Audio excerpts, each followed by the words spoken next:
Major Thomas Wolfe Hawthorne tensed as the military transport plane touched down at Fort Bragg, North Carolina. The familiar runway stretched before him, a sight he dreamed of during countless nights in Afghanistan. 2 weeks ahead of schedule, he allowed himself a rare smile, imagining the surprise on his family's faces. His callous fingers traced the worn edges of his phone. No messages, no calls, no responses to any of his communications over the past month. The screen remained stubbornly empty, just as it had throughout his final weeks of deployment. He dismissed it as poor connectivity in the field, but something in his gut, the same instinct that had kept him alive through countless operations, warned him that something was off. The base's relative tranquility felt foreign after 2 years of constant vigilance. No distant explosions, no radio chatter, no perpetual state of readiness. Just the occasional sound of civilian vehicles and the muted conversations of base personnel going about their routine duties. Thomas' mind drifted to his 8-year-old son Nathan. The boy had been just 6 when Thomas deployed, already showing signs of the same iron will that had driven Thomas through Special Forces training. He'd missed Nathan's 7th birthday, his first-grade graduation, his first loose tooth, moments he could never get back. But he was home now, ready to make up for lost time. The taxi ride to the suburbs felt interminable. Thomas watched the familiar landmarks pass by, noting small changes in the neighborhood. New businesses, different traffic patterns, subtle shifts that marked the passage of time. The driver, sensing his passenger's military bearing, maintained a respectful silence. As they pulled up to the colonial-style house, Thomas' tactical awareness immediately registered several discrepancies. The garden had changed. Grace's beloved roses, which she tenderly cultivated for years, were gone. Generic shrubs stood in their place, a bizarrely impersonal touch for a woman who'd won local gardening awards. The house itself appeared different too, less lived in, despite the maintained lawn and trimmed bushes. Mrs. Henderson, their elderly neighbor who'd lived next door for decades, stood frozen on her porch. Her expression shifted from shock to something else. Pity. She opened her mouth as if to speak, then quickly retreated inside her house. Thomas paid the driver and retrieved his duffel bag, his combat-honed senses heightening with each step toward the front door. The key turned smoothly in the lock, but the house that greeted him felt wrong. The walls, once adorned with family photographs documenting their life together, stood bare. The familiar scent of Grace's favorite vanilla candles was replaced by a sterile emptiness. Nathan. Grace? His deep voice echoed through the house. The silence that followed lasted only moments before quick footsteps thundered down the stairs. Dad. Dad? Nathan's voice cracked with emotion as he launched himself from the bottom step. Thomas caught his son mid-flight, the boy's smaller frame colliding with his chest. He held Nathan tight, breathing in the scent of his son's hair, feeling the tremors running through the small body. But even in this moment of reunion, his instincts screamed that something was terribly wrong. Nathan's embrace carried an edge of desperation, his fingers clutching Thomas's uniform with unusual force. "Hey, buddy. I missed you so much," Thomas managed, fighting to keep his voice steady. He pulled back slightly, studying his son's face. Nathan had grown taller, his features more defined. But there was something in his eyes, awareness that no 8-year-old should possess. "Where's Mom?" Thomas asked, though he already knew the answer wouldn't be simple. Nathan's entire body tensed at the question. The boy stepped back, his small face contorting with emotions too complex for his age. "Mom's at church," he began, then paused, his lower lip trembling. "Getting married." The words hit Thomas like a physical blow, but years of combat training kept his expression controlled. "What did you say?"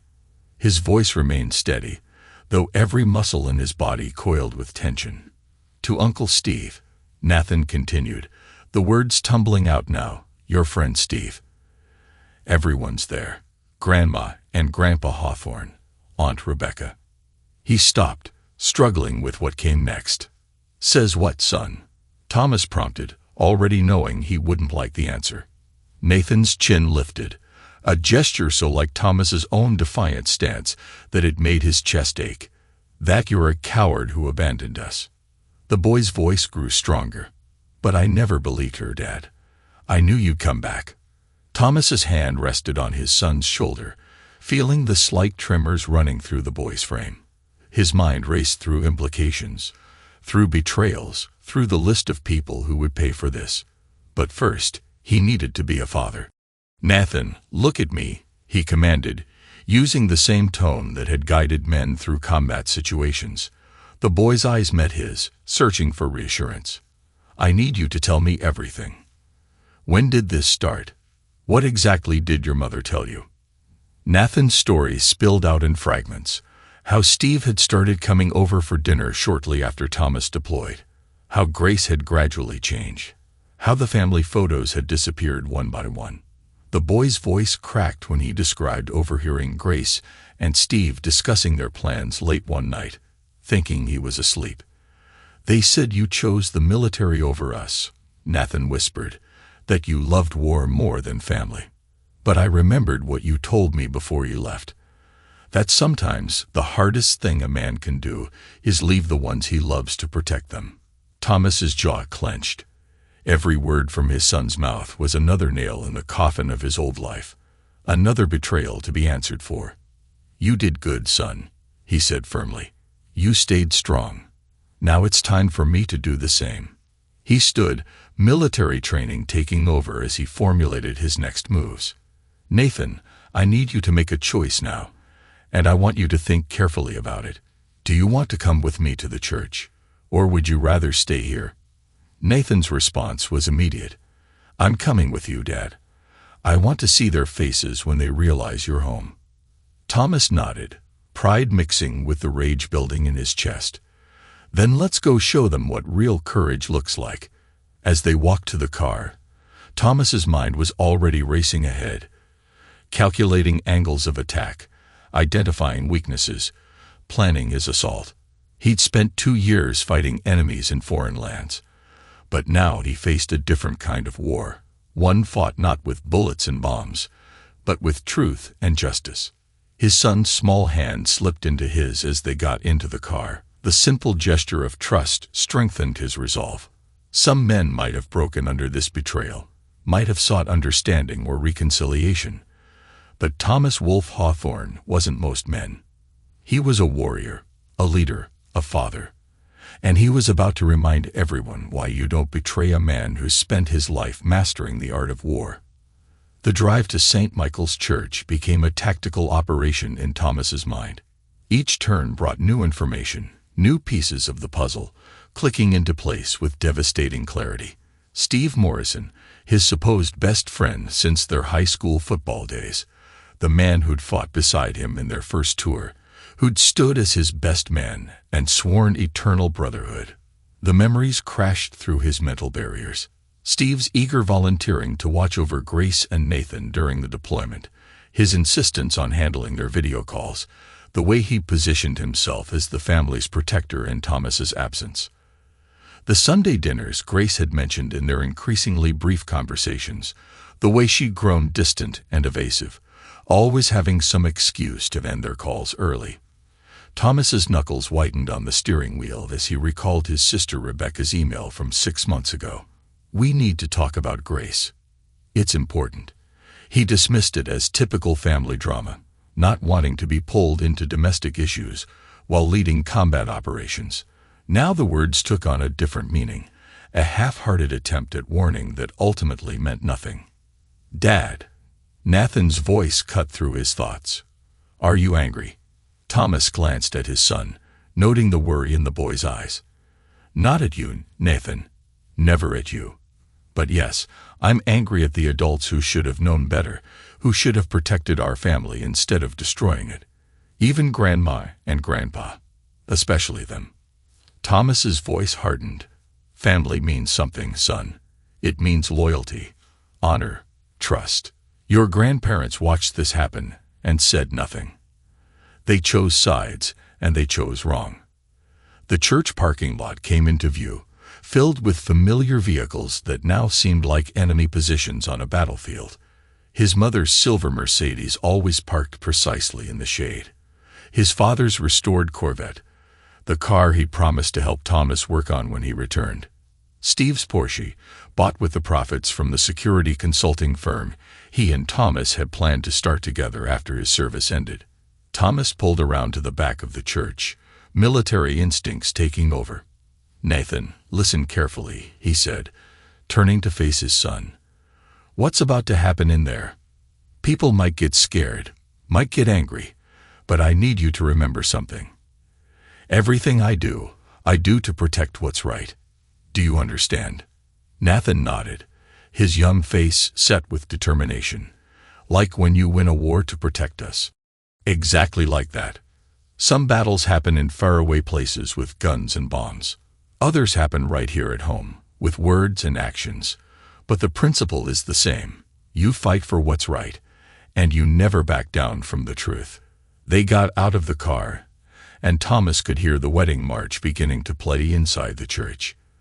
The sound struck him as obscene, a celebration of betrayal, a mockery of everything he'd fought to protect. "What are you going to do, Dad?" Nathan's small hand slipped into his again, seeking reassurance. Thomas squeezed his son's hand gently. "Stay close to me. Nathan, it's time for some truth." His voice carried the same calm authority he'd used to lead men into combat. "We're about to teach them all a lesson about consequences." As they approached the side door, Thomas caught their reflection in a window, father and son. One in combat fatigues, the other in casual clothes, both standing straight and determined. In that moment, he saw not just his son, but a warrior in training. A boy learning the hardest lessons about honor and betrayal far too early. "Remember this moment, son," he said quietly. "Remember that sometimes the biggest acts of courage happen not on battlefields, but in moments like this, when we stand up for what's right even when it hurts." Nathan's chin lifted in that familiar gesture of defiance. "I'm ready, Dad." Thomas allowed himself one last moment of preparation, mentally mapping out the church's layout, identifying likely positions of key players, calculating angles of approach, the tactical part of his brain, the part that had kept him and his men alive through countless operations, kicked into high gear. The wedding march swelled behind the doors, and Thomas felt a cold smile form on his face. In Afghanistan, he'd earned the nickname Wolf, not just for his tactical prowess, but for his ability to strike when enemies least expected it. Now it was time to remind everyone back home exactly why that name struck fear into those who crossed him. "Time to crash a wedding," he murmured and reached for the door. The heavy wooden doors burst open with a thunderous crash that echoed through the vaulted ceiling. Thomas stood in the entrance, combat uniform still dusty from the transport plane. Nathan, a small but determined presence at his side. The wedding march screeched to a halt mid-note. The organist's fingers froze over the keys. 200 heads turned in unison. The collective gasp created a wave of sound that rolled through the church. Thomas registered everything with combat-honed precision. Grace at the altar, resplendent in a designer wedding dress that probably cost more than his annual combat pay. Steve beside her, his tailored tuxedo a far cry from the battle fatigues they'd once shared. The front pew where his parents and sisters sat, their faces transforming from celebration to horror in slow motion. "Don't let me interrupt," Thomas's voice carried through the stunned silence, each word precise and measured. "I just came to congratulate the happy couple." His eyes swept the congregation, recognizing faces that triggered fresh waves of betrayal. "And to thank my loving family for their support during my deployment." He began walking down the aisle, each step deliberate and controlled. Nathan matched his pace perfectly, the boy's presence adding an extra layer of damning testimony to the scene. Church members shifted in their pews, whispers erupting like nervous gunfire. "Look, there's Sarah from the PTA," Nathan whispered, pointing to a woman who was now trying to disappear into her seat. "She helped Mom pick out wedding flowers. And Mr. Johnson from my school. He's been helping Uncle Steve with business stuff. Thomas nodded, cataloging each face, each betrayal. He recognized members of his old high school football team, veterans from the local VFW post, neighbors who'd promised to look after things while he was deployed. All complicit, all aware, all silent. Grace found her voice first, though it trembled with forced confidence. "Thomas," she said, her hands clutching her bouquet like a shield. "You weren't supposed to be here." Clearly, he reached the altar, looking directly into her eyes. 2 years I spent in combat zones, taking fire, losing men, watching brothers die. His voice remained steady, but carried an edge that made several guests flinch. "While you and Steve played house with my son, with my family's blessing." Steve stepped forward, hands raised in a placating gesture that Thomas remembered from their military days. The same gesture Steve had used when trying to talk down hostile civilians. "Brother, let me explain." Thomas's fist connected with Steve's jaw before he could finish the sentence. The impact was precise, calculated. Everything he'd learned in close combat training compressed into one perfect strike. Steve sprawled across the altar steps, blood staining his pristine white shirt. Several guests screamed. Grace stumbled backward, almost tripping on her wedding dress. The priest quickly moved to protect the sacred implements on the altar. "I'm not your brother." Thomas's voice cut through the chaos like a combat knife. "Brothers don't steal each other's spouses. Brothers don't destroy families." He turned to Grace, who shrank back from his gaze. "And spouses don't betray husbands who are fighting for their country." His mother rushed forward, her designer dress rustling as she moved. "Thomas, please. We only want it. Save it." He cut her off, his tone arctic. "You chose your side. All of you did." He looked at his father, who couldn't meet his eyes. Then at his sister, Rebecca, who was crying silently in the pew. "Now you'll live with the consequences." He turned to address the shocked congregation, his parade ground voice filling every corner of the church. "Let me make sure everyone understands exactly what happened here. My wife and best friend have been having an affair while I served our country. My parents and sister knew and helped hide it. They planned this wedding for the exact time I was supposed to be deployed." He paused, letting each word land like an artillery strike. "Remember their faces. Remember what they did to a soldier who was fighting for them." Nathan's hand tightened in his, and Thomas looked down at his son. The boy's face showed not shame or fear, but pride. A pride in a father who stood up for truth, who faced betrayal with strength rather than weakness. Taking Nathan's hand firmly in his, Thomas turned and walked back down the aisle. The congregation parted before them like water. No one dared to meet his eyes. At the doors, he paused and turned one last time. "Grace, Steve, enjoy your special day." His smile would have been familiar to any enemy who'd faced him in combat, a declaration of war. As they walked out into the daylight, Nathan looked up at his father. "Are we going home now, Dad?" Thomas shook his head. "No, son. We're going to build a new home, and then we're going to teach them all about justice." Behind them, the church erupted into chaos, but Thomas didn't look back. He learned in combat that you never look back once you've launched an attack. You move forward, adapt, overcome, and most importantly, you make your enemies regret ever thinking you were a soft target. The war had begun, and Major Thomas Wolfe Hawthorne was just getting started. The key turned in the lock of Thomas's new rental house, a modest 2-story building across town, far from the haunting emptiness of his former home. Nathan's footsteps echoed through the sparsely furnished rooms as he explored his new territory. "Your rooms are upstairs, second door on the right," Thomas called out. He placed his laptop on the kitchen counter, already plotting his next moves. The military had taught him that intelligence gathering preceded any successful operation. He needed allies, evidence, and a comprehensive battle plan. His phone buzzed with another message from Grace's lawyer. Divorce papers, custody arrangements, attempts to paint him as an unstable veteran. Thomas deleted it without reading. They still thought they were dealing with a conventional enemy. They had no idea what was coming. Major Hawthorne. A sharp knock at the door interrupted his thoughts. Marie Rodriguez, former military intelligence. Lieutenant Colonel Davidson suggested I might be useful. Thomas opened the door to find a compact woman in her 40s, her bearing unmistakably military. She handed him a folder without preamble. Your situation caught my attention.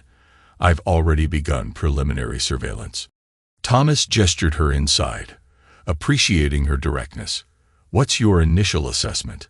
Marie laid out photographs across the counter. They've been planning this for months. Steve Morrison isn't just a friend who got too close. He's been systematically positioning himself to take over your life. She pointed to various images of Steve and Grace at restaurants, family gatherings, school events. He's been building relationships with your business contacts, spreading stories about your abandonment of the family, your parents. They've been actively helping. Thomas's jaw tightened as he examined bank statements, showing his parents' financial contributions to the wedding. How deep does it go? Your sister Rebecca acted as their realtor. Marie pulled out property listings. She's been helping them house hunt while you were deployed. They're planning to move into the Riverside district, using your share of the business profits as a down payment. Nathan's voice drifted down from upstairs. Dad, where should I put my books? I'll be right there, son.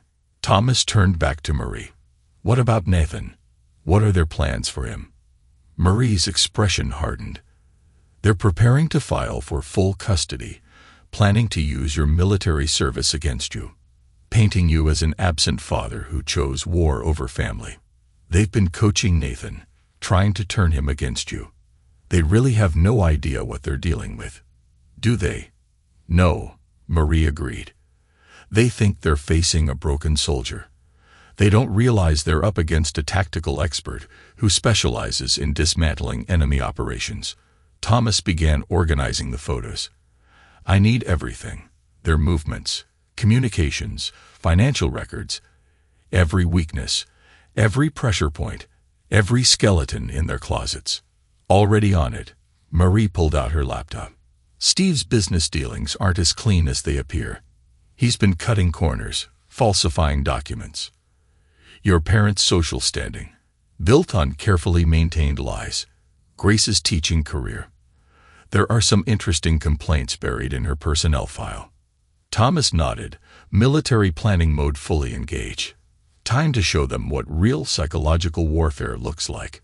But first, Marie added, I picked up a photo of Steve and Grace at a country club event. Tell me about their routines, their social circles, everyone who enabled this betrayal. For the next hour, they mapped out the enemy terrain. Marie's intelligence was comprehensive. Credit card statements showing expensive dinners, hotel receipts, text messages retrieved from cloud backups. A complete picture of betrayal laid bare in digital footprints. There's something else you should see. Marie hesitated. Your family's group chat messages. They'd been discussing how to handle your return, assuming you survived deployment.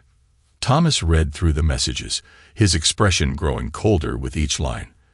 His mother's concerned messages about making the transition easier. His father's financial advice to Steve about managing the anticipated inheritance. His sister's suggestions for handling the inevitable confrontation. They thought they had it all planned out. Thomas said quietly, the grieving widow finding comfort, the devoted friend stepping up, the supportive family helping them heal, a perfect narrative for their social circle. Instead, they got the wolf. Marie smiled grimly. Want to hear my proposal for Phase 1? Thomas returned her smile. The same smile that had unnerved enemies in combat zones. Let's start with Steve's business empire. Tell me about these fraudulent contracts. Marie pulled up financial documents. He's been using your projected partnership to secure investments. The numbers don't add up. One anonymous tip to the SEC. Not yet. Thomas held up a hand. First, I want a complete map of everyone involved. Every investor, every client, every social connection. When we strike, we destroy the entire network. Nathan came downstairs, pausing at the sight of Marie. Thomas made the introductions. Ms. Rodriguez is helping us make things right, son. Nathan studied her with surprising maturity. Are you going to help Dad fight them? That's right. Marie answered. Your dad's a strategic expert. We're going to make sure everyone learns why you don't betray a soldier. Thomas watched his son absorb this, seeing the same determination he felt reflected in the boy's eyes. Nathan, remember what I taught you about military operations. Gather intelligence, identify weaknesses, plan the attack, show no mercy to the enemy. Nathan recited. Exactly. Thomas ruffled his hair. Now go finish unpacking. We've got work to do. After Nathan went upstairs, Marie raised an eyebrow. He's handling this well. He's a soldier's son. Thomas said simply. He understands loyalty and betrayal better than they ever will. He turned back to the evidence. Show me everything you have on Steve's investors. It's time to start dismantling his empire. Thomas sat in his home office, monitoring multiple screens as his carefully orchestrated plan unfolded.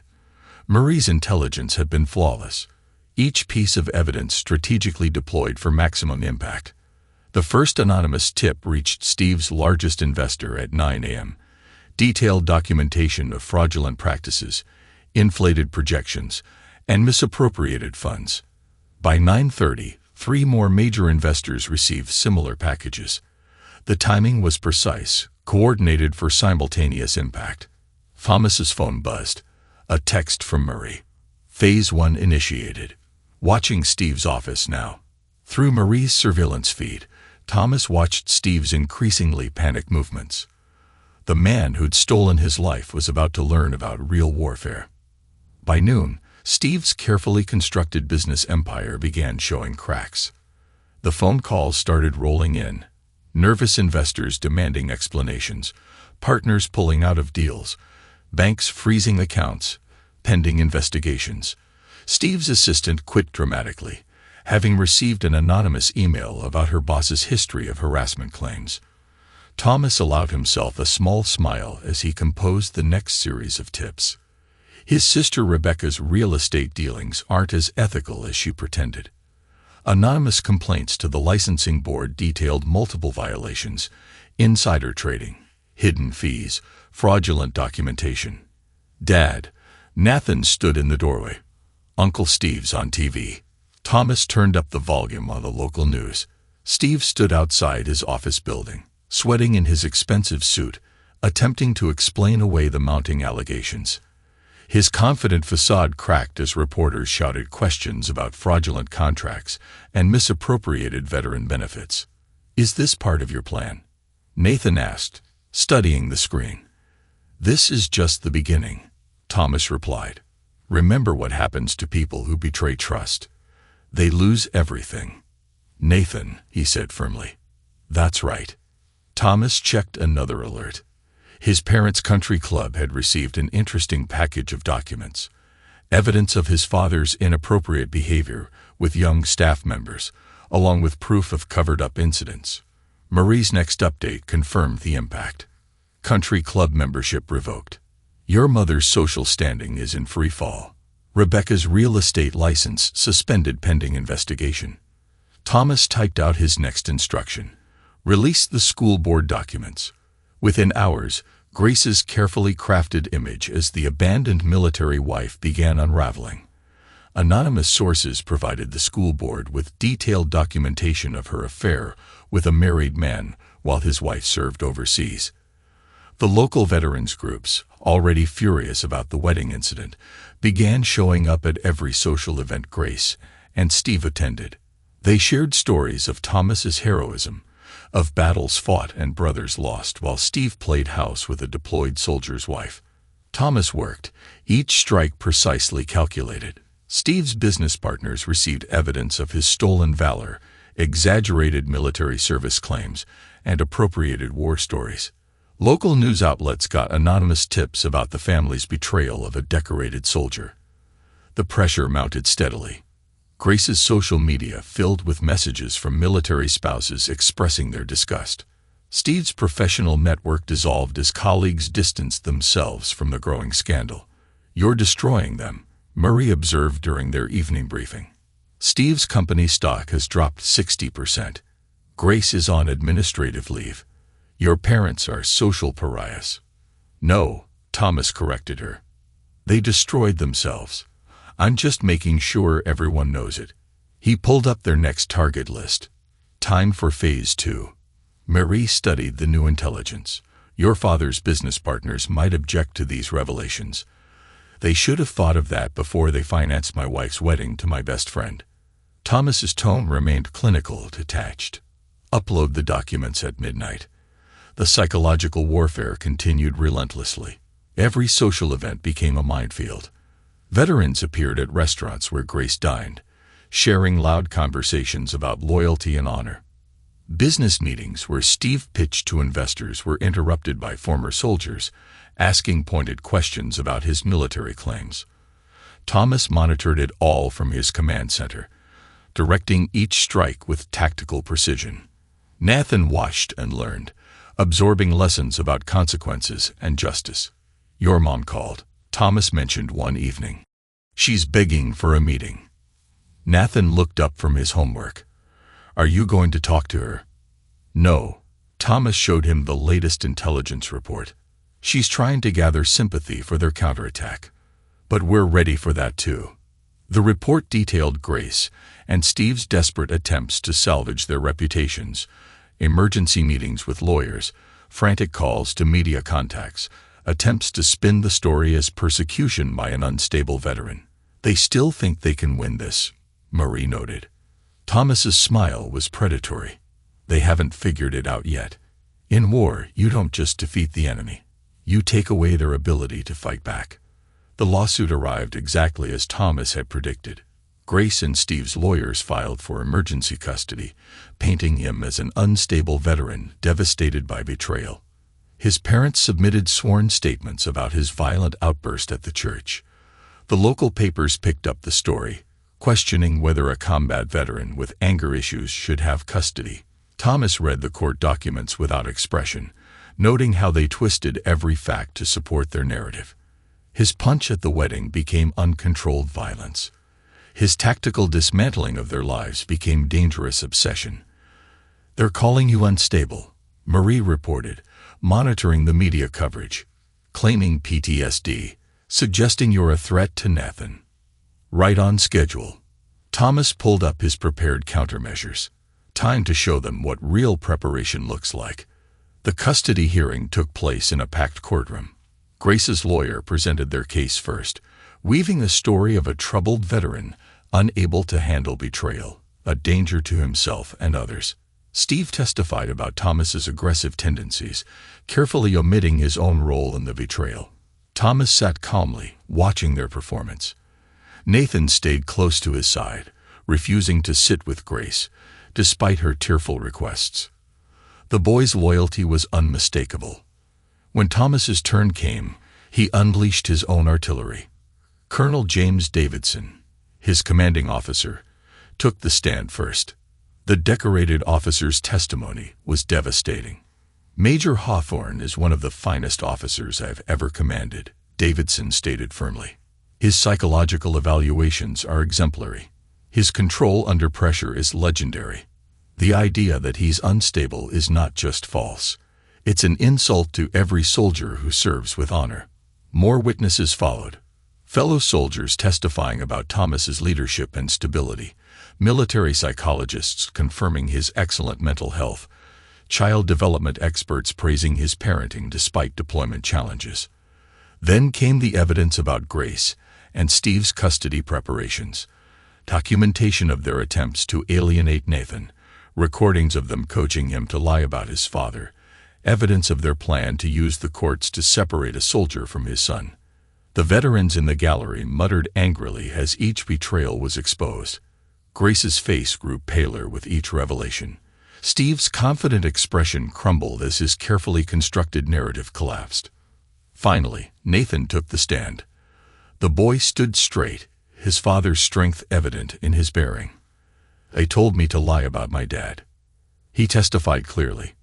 Mom and Uncle Steve said to say he was scary and mean.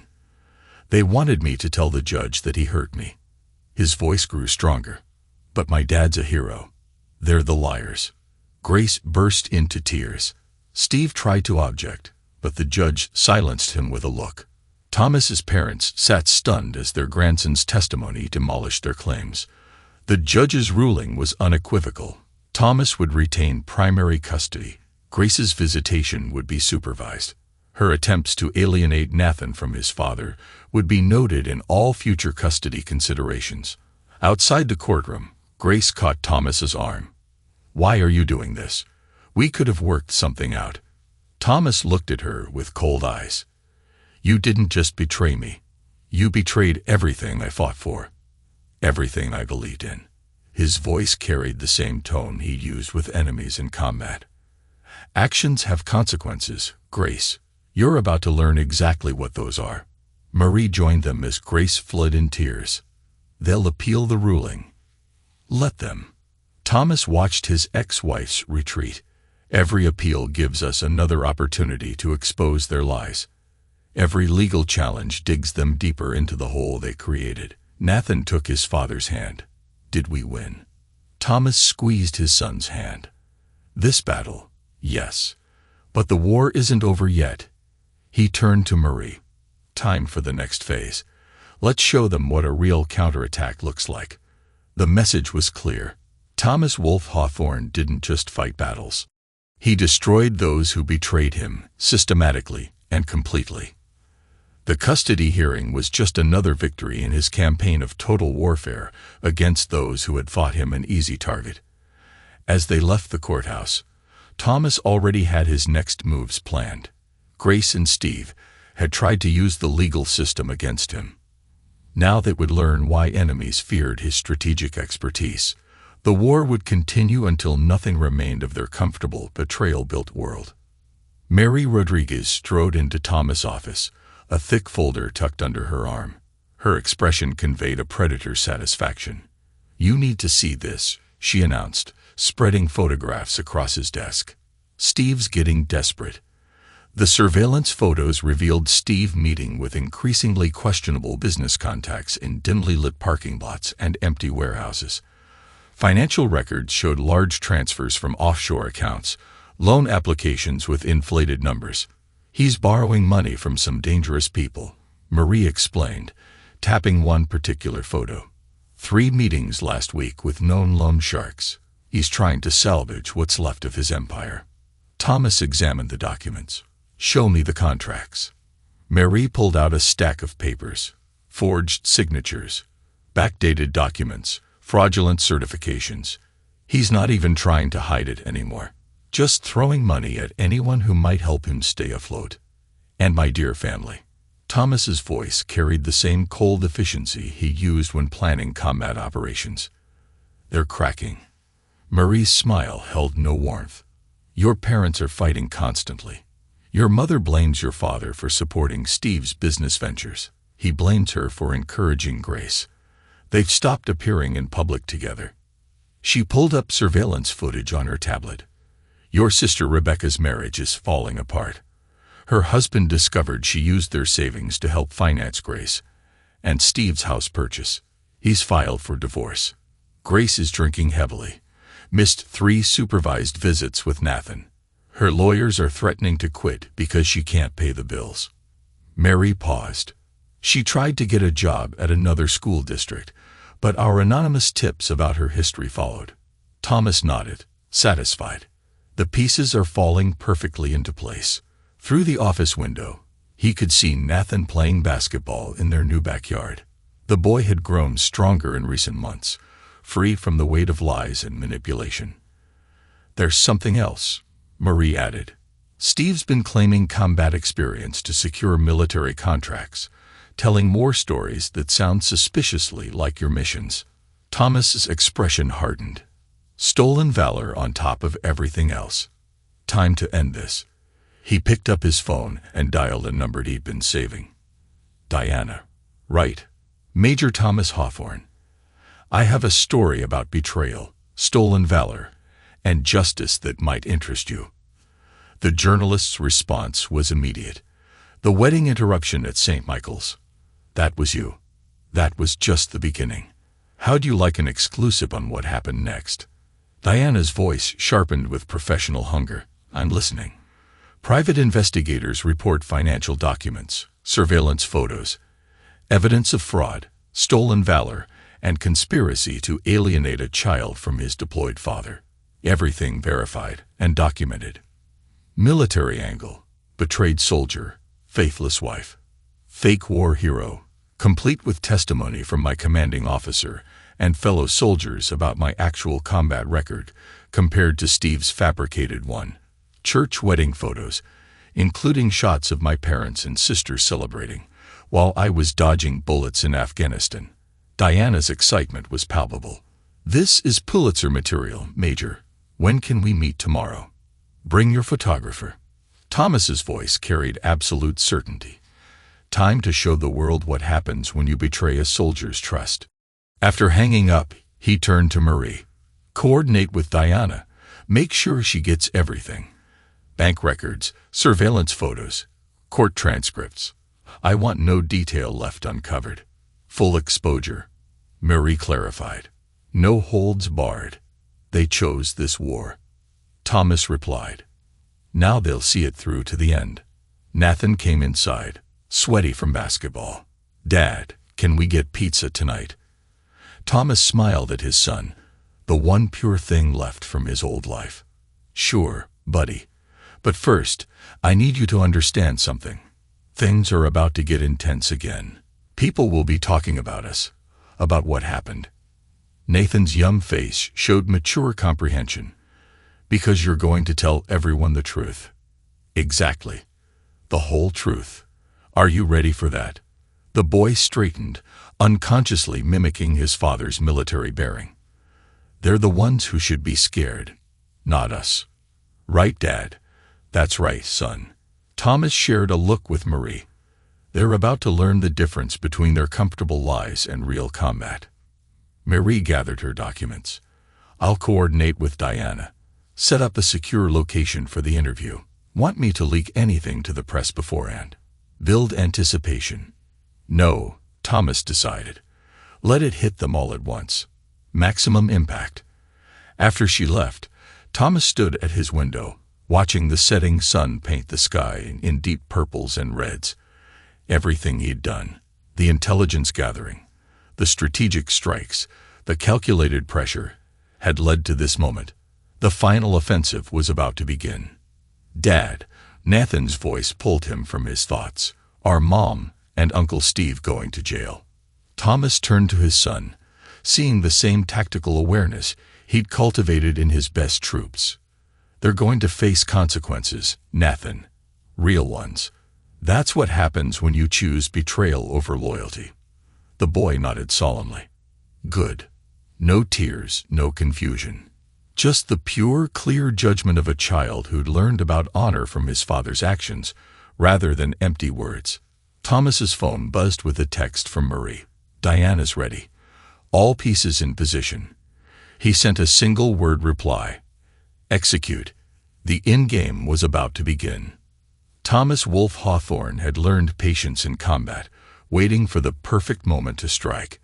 Now that moment had arrived, and his enemies would finally understand why his men had named him after nature's most ruthless predator. Diana wrote the article, and it hit the morning news cycle like a precision-guided missile. The headline alone was devastating. Betrayal of honor. How a decorated Special Forces officer's family conspired against him during deployment. The story opened with the dramatic wedding interruption, but quickly delved deeper. Diana's investigation exposed everything. The affair timeline, the family's complicity, Steve's financial crimes, the attempted custody theft. Each revelation was backed by irrefutable evidence from Marie's investigation. Thomas watched the fallout from his office, monitoring multiple news feeds. Local stations led with the story. Military blogs exploded with outrage. Veterans groups across the country shared the article, adding their own condemning commentary. The photo spread was particularly damning. Grace and Steve at restaurants while Thomas was deployed, his parents celebrating their engagement, his sister Rebecca showing them houses. All dated, all documented, all painting a clear picture of calculated betrayal. His phone buzzed constantly with messages from fellow officers. "They'll burn for this." "Command is livid about Morrison's stolen valor claims." "Entire battalion stands with you." "Wolf." Marie arrived mid-morning with updates. "Steve's remaining business partners are jumping ship. 3 board members resigned this morning. Stocks in free fall." Grace. School board called an emergency meeting. They're voting to terminate her contract. Too much public pressure. Marie checked her tablet. "Your parents' country club officially revoked their membership. Your father's golf buddies are publicly denouncing him." Thomas nodded, satisfied. "Rebecca, her real estate agency, fired her an hour ago. Her husband's divorce attorney is having a field day with the revelations about her financial misconduct." The article had been expertly crafted. Diana portrayed Thomas as the dedicated soldier and father, serving his country while his support system crumbled into betrayal. She contrasted his combat records with Steve's stolen valor, his sacrifices with his family scheming. But the real damage came from the criminal investigations the article sparked. The FBI's Financial Crimes Division announced an interest in Steve's business dealings. The military launched an investigation into his claims of combat experience. The State Bar opened an inquiry into Grace's sworn custody statements. Thomas's phone rang. "Colonel Davidson, hell of a story." Wolf. "Thank you for your contributions, sir. Military community solidly behind you. We take care of our own." Davidson's voice hardened. "Morrison's finished, using your combat stories to secure contracts. That's not just stolen valor. That's fraud." The colonel paused. "Your parents tried to reach out through command channels. Want to arrange a meeting?" "No contact," Thomas replied firmly. "They chose their side." "Understood. Keep your guard up. Wounded animals are the most dangerous." As if confirming Davidson's warning, Marie arrived with more updates. "Steve's trying to hold an emergency press conference, claiming the article is a smear campaign." Thomas allowed himself a cold smile. "Put it on." The office TV showed Steve outside his company headquarters, sweating through his expensive suit. His attempted defense crumbled as reporters hammered him with specific details from Diana's article. "Is it true you claimed Major Hawthorne's combat experiences as your own? Did you begin the affair while he was deployed? How long were you planning to marry his wife before his return? Did you use his expected deployment death to secure business deals?" Steve's polished facade cracked completely. He shoved a camera aside and retreated into the building, ignoring shouted questions about fraud investigations and stolen valor. Grace's attempt at damage control fared no better. Her tearful interview about being a misunderstood woman seeking comfort was immediately countered by evidence of her systematic manipulation of Nathan and her attempts to deny Thomas custody. Thomas's parents faced their own tsunami of social destruction. Country club friends, business associates, and social peers abandoned them en masse. Their carefully constructed world of privilege and prestige collapsed under the weight of their exposed betrayal. Nathan returned from school, his backpack covered in supportive messages from classmates. "Everyone read the article, Dad. They all say you're a hero." Thomas hugged his son. "Remember what I taught you about justice. It's not about revenge," Nathan recited. "It's about consequences." "Exactly." Thomas checked his phone as more updates rolled in. "We show people the truth, then let them face what they've done." Marie brought in afternoon reports. Military contractors are canceling deals with Steve's company. Grace's teaching license is under review. The FBI has executed search warrants on Steve's offices. "They're running out of options," Marie observed. "Good." Thomas's voice carried the same tone he'd used when cornering enemy forces. "Now we wait for their desperate counterattack." It came sooner than expected. Steve attempted to transfer massive sums to offshore accounts, triggering federal banking alerts. Grace tried to flee with Nathan during a supervised visit, only to be stopped by the veterans. Thomas had stationed nearby. Thomas watched it all with calculated satisfaction. Everything was proceeding according to plan. His enemies were destroying themselves, their every desperate move further exposing their true nature. Diana called with updates about her article's impact. It's going national, major. Every major network wants to run with it. Veterans organizations are demanding congressional inquiry into stolen valor cases. Keep pushing, Thomas instructed. I want no stone left unturned. By evening, the destruction was complete. Steve's company stock had collapsed.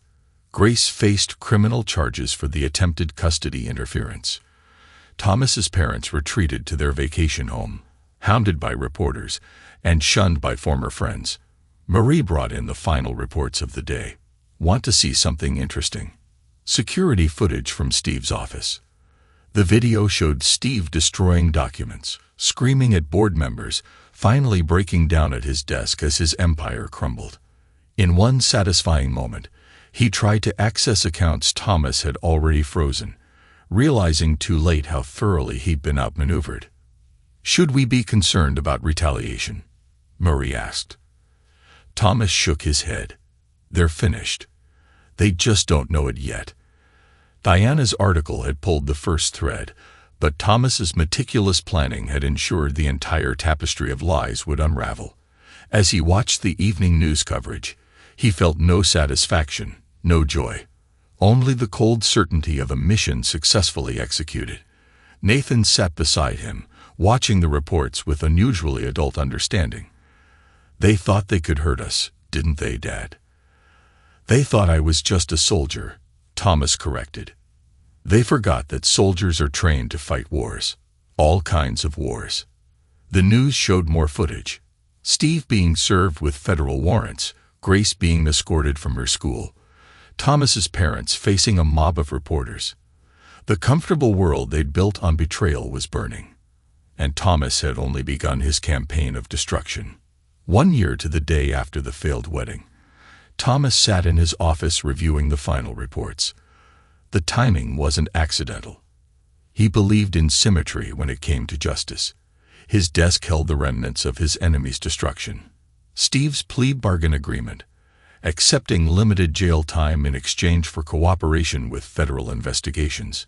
His business empire had crumbled, his reputation destroyed, his stolen valor exposed to the military community he'd tried to deceive.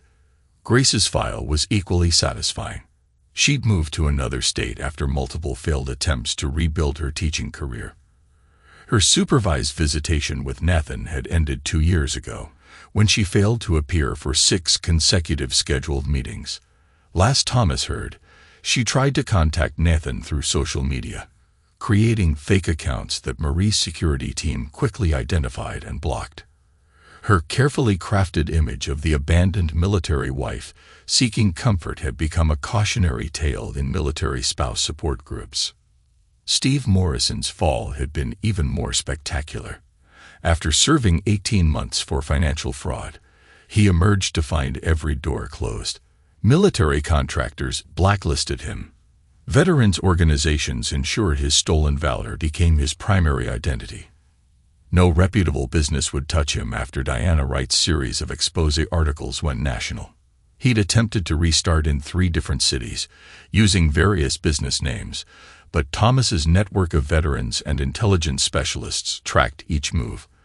Anonymous tips to potential clients and partners consistently revealed his history of betrayal and fraud. Now he lived in a rundown apartment in Cleveland, working as a used car salesman.